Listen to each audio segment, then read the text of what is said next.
So I'm joined today by Bruce Daisley. Bruce, good morning. How are you? Good morning, Nick. Great to be here. Thank you for having me. No worries at all. Listen, I've got to ask the question. I think it's a question I've always wanted to ask. Obviously, with your background at YouTube and Twitter and kind of at the forefront of new media, and then now you are one of the leading exponents and thought leaders in the world of work-life balance and culture and everything around that. And kind of, I've always wondered, having my background in new media as well, how that operates is very different from people thinking about themselves and kind of caring about what they want in the culture around the whole thing. 'Cause it's very much go, go, go, or certainly was in my day. Was it a moment of revelation for you, or was it just looking at it and thinking, this maybe isn't the healthiest way to live?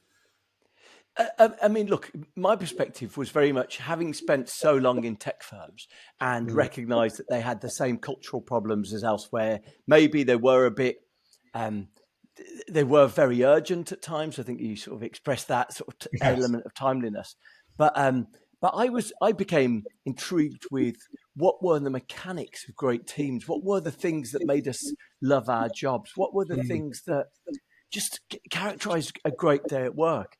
And so partly I was doing that because I was trying to work out how to get my own team motivated again after a round of job cuts, after sort of difficult economic times. I was just sort of going through a lot of what other experts had written and then applying it live and sort of testing it. And so what I learned really clearly is that, technology companies don't necessarily have all of the answers for us.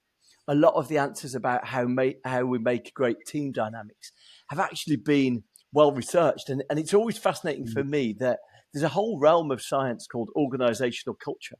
And very little of it actually ever reaches people in offices. Very little of it reaches people in desks.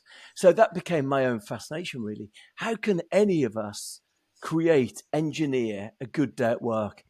And some of it goes into our own common sense, really. We've all been part of good teams and bad teams, but pinpointing what the thing was that made this a great team and that a bad team is sometimes a bit more opaque than we imagine. So that became my fascination, really. And look, I spend my time now interviewing, chatting to the people who are doing the best research in that field. And do you find, and kind of now I'm being horribly kind of simplistic, but almost we overlook the obvious too often because we're searching for a solution in terms of creating that culture, creating that environment that is really complex, and actually, therefore, we overlook some basic steps. Yeah, very much so. I chatted to someone last week and they said, "Oh, we've just got a new boss in and she's changed the culture." And I said, "Right, talk me through Yeah, precisely how she changed culture." I'm always intrigued. yeah, How does someone do it? Now, in that example there, he said, "Look, there were a few bad apples and she addressed that and she got some people out and effectively boiled it down to probably some stuff that could be quite instinctive. The only danger of instinct alone is that sometimes we need to check our work against other things. So, I've heard people say to me in the past, "Oh, we've got a van test." And a van test is the idea that if you were driving a van, it was a yeah. juice company. If you were driving a van somewhere for 4 hours, would you enjoy talking to this person for 4 hours? Right. Superficially, you might go, okay, that makes sense to me. What you discover about that is that generally gets rid of any sort of diversity because someone who is completely different to you, who isn't interested in what you're interested in, might not be great van company, but could be fabulous for adding a different perspective and team. So you're right. Common sense plays some role in helping us shape good cultures, but also we need to have a few guiding principles of how we ensure that we don't throw some of the good stuff out at the same time. And tell me, kind of, now we are where we are in the world, and kind of the pandemic is hopefully in the past. Do you see us moving forward, or do you see companies regressing back to, I suppose, the old kind of much more hierarchical, kind of command-driven culture? Well, look, I guess the critical area that people might talk about that is the return to the office and the notion of how many days people should be in the office. What I will say is that there's very few areas that invoke as much passion as this. So if you've got there's broadly a cohort right in the middle of this sort of the office demographics, people who've got care responsibilities, childcare responsibilities, and they regard this as one of the defining parts of their contract with work. If they're given some flexibility, they feel that they'll show greater loyalty to a firm and they'll stay there. But clearly, there's a lot of people, bosses might be saying the culture doesn't feel the same as it used to. We've lost some of our mojo. And so there's this really emotional discourse. Now, look, the challenge, I think, is for any of us not necessarily to dwell and to go into tradition. So let's not do something because it used to be done, but let's try and justify the time that we need to spend together and articulate exactly why that's going to be different. And so the majority of the consulting work I do with firms is organizations trying to say, look, let's try and preserve as much magic as we can without necessarily crushing some of the freedoms that maybe people have come to regard as an important part of modern working. And it's such a delicate balance. It's like picking up a butterfly and not damaging its wings. It's so delicate that I think that's why this is probably the big area of discourse about work right now.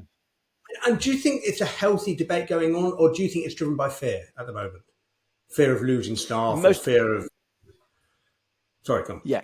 Well, look, we're in a difficult economic market, and so people might not be hitting their numbers, or they might be recognizing that their customers are being more price sensitive. And so right now, it's because it's a difficult market. Anything that feels like it's magnifying the challenges, I can never see anyone. The team feels a bit less connected than ever before. It doesn't feel like we've got a team spirit. All of those things play into our fears, don't they? And, if you're the boss and you're responsible for delivering numbers, and you've got shareholders or stakeholders who are making big demands on you, sometimes you think, listen, we tried it, we gave you a chance, but right now I just need everyone working 100%. And it's an easy mistake to make, to believe that somehow flexibility or remoteness somehow correlates with less dedication. And I think this is the discourse. The conversations that I have with people, or the sessions I often run with people, is they say, look, help us try and find, if there is another way, can we create like this magical, energized, positive, and a sort of happiness-filled culture? Can we create that and still preserve good results? And look, the thing I would say is I've seen countless examples of how firms have done it, but they generally do it by talking about it. It's like it's sort of the opposite of Fight Club. The benefit of Culture Club is that everyone talks about Culture Club. If you're going to create a good culture, you've got to talk about what makes it a good culture. So let me ask one final question, kind of on that basis, is like when you go into those organisations and you look at them, are there traits that you kind of that bring a smile to your face or joy in your heart because you're like, yeah, this company are ripe to moving forward in a positive way? The smile one's really interesting. Companies that are good cultures generally laugh more together. They generally they value the social time that they have together. They have a degree more what we'd call sort of cultural cohesion. They feel like more tightly bonded. That's not necessarily the whole company, but it might be teams within that company. But the teams have got a bond, a loyalty, a sense of belongingness to them. So I think, that's certainly one of the outcomes. One of the things we see as the way to get there is normally great cultures. Everyone feels like they've had a stake in creating that culture. And we see that, quite often when I talk, I give wonderful examples from the world of business, from the world of technology, from all manner of different things. But what we often see is great cultures. Often there's a discourse that takes place between the members of that culture about what they value and how they want to preserve it. So culture tends to be sort of self-sustaining. It tends to have a sort of an energy that sets about the people involved seem to be the ones who help preserve it. It's look, I am so fascinated by it because all of us, whether we recognize it or not, we're all part of 2 or 3 cultures. Our friendship groups have got cultures, our families have got cultures, and our workplaces have got cultures. And I think most of us instinctively know whether the culture feels as good as it used to be, or getting better, or getting worse. And so, that magic, trying to discover that magic, is probably the thing that's so life affirming when we get it right. Bruce, before I say thank you, can I just say kind of what I love about it when you say kind of it's something that fascinates you and you really enjoy. honestly, your eyes light up when you're talking about it, and it's just Yeah. joyful. It's like you want to be part of the journey over kind of, yeah, we can work together in order to get where we're going. Listen, And Bruce, thanks that's for your time. thank you. Go on, please speak. Yeah, that's the fascinating thing. You know, the wonderful thing is that quite often the ingredients of success are sort of self-evident for us, and it's just about putting them into place and feeling reassured that our instinct is right. But the satisfying thing I hear is when people get in touch with me and they say, listen, things have improved so much in the last 3 months. And, you know, everyone feels so much more positive. We feel like we've turned a corner. So that's it. You know, everyone's eyes light up when we get this stuff right, I think. Brilliant. Bruce, thank you, sir. Been lovely speaking as always, and catch up soon. See you soon.